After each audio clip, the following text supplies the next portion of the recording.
नमस्ते hello everyone virtual Nepali च्यानलमा यहाँहरूलाई हार्दिक स्वागत छ। आजको एपिसोडमा भने म हजुरहरूलाई मेथीको साग बनाएर देखाउने छु।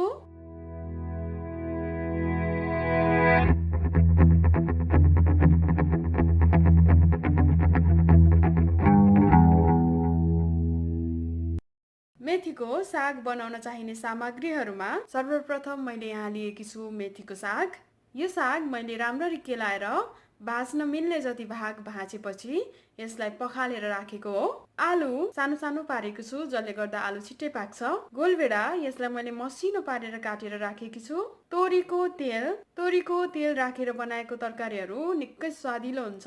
झोल हाल्नको लागि पानी, सुकेको रातो पिरो खोर्सानी, काश्मिरी रातो खोर्सानीको धुलो, मसिनो चप गरेको लसुन, भर्खरै कोरेको अथवा पिँधेको अदुवा मैले चाहिँ यहाँ कोरेर राखेकी छु, नुन, बेसार, जिरा धनियाको धुलो र जिरा दाना। सामग्रीहरूको मात्राको लागि तलको डिस्क्रिप्सन बक्समा हेर्नुहोला। अब बनाउन सुरु गरौँ। प्यान तातिसकेको छ। तेल पनि तातिसकेको छ। यो जिरा दाना, जिरालाई हल्का रातो हुने गरेर पड्काऊ। जिरा दाना हल्का रातो रातो भइसकेको छ। अब यो सुकेको रातो खोर्सानी पनि हल्का रातो रातो कालो कालो हुने गरेर पड्काऊ। भइसक्यो, हेर्नुहोस् न। अब यो बेसार राखेर चप गरेको लसुन राखौ र चलाइदिऊ। लसुन एकैछिन फुटेपछि म आलु राख्नेछु। भइसक्यो, हेर्नुहोस् त। अब यो आलु एकैछिन चलाएर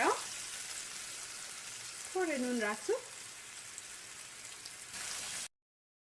2 मिनट आलुलाई यत्तिकै भुटिरहौ, नछोपिकन।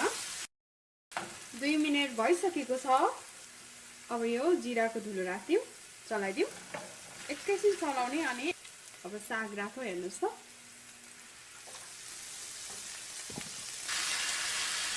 साग राखिसकेपछि अब बिस्तारै चलाऊ।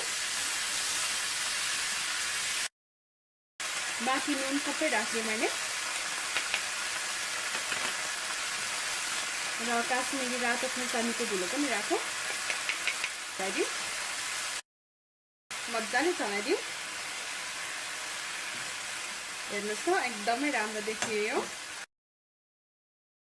चलाइसकेपछि आगोलाई मिडियम हिटमा राखिदिन्छु र 2 मिनटसम्म बिचमा चलाउँदै यसलाई छोपेर पकाउने छु।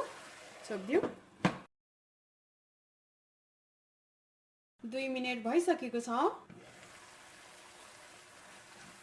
चलाइदिऊ।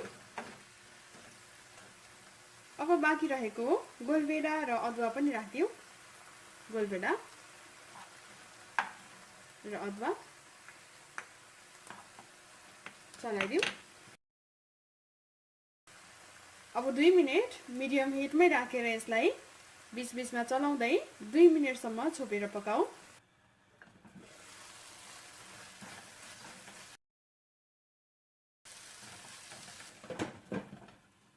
2 मिनट भइसकेको छ।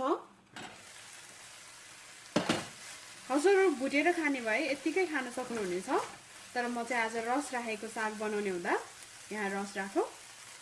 हजुरहरूलाई जति रस राख्न मन लाग्छ त्यति नै राख्नु होला। धेरै राखे भने पनि मिठो हुँदैन। मैले यहाँ जम्मी 1.5 कप पानी राखेँ। आगोलाई मिडियम हाई हिटमा राखेर केही बेर छड्काएपछि यो तयार हुन्छ। हेर्नुहोस् त, एकदमै राम्रो देखिएको छ। सागको निकै मिठो बास्ना आइरहेको छ। 1 मिनट जति यसलाई मजाले छड्काएपछि यो पाक्छ। हेर्नुहोस् त, मजाले छड्किँदैछ। मेथीको साग आफै बास्ना आउने हुँदा धनिया चाहिँ राख्नु पर्दैन।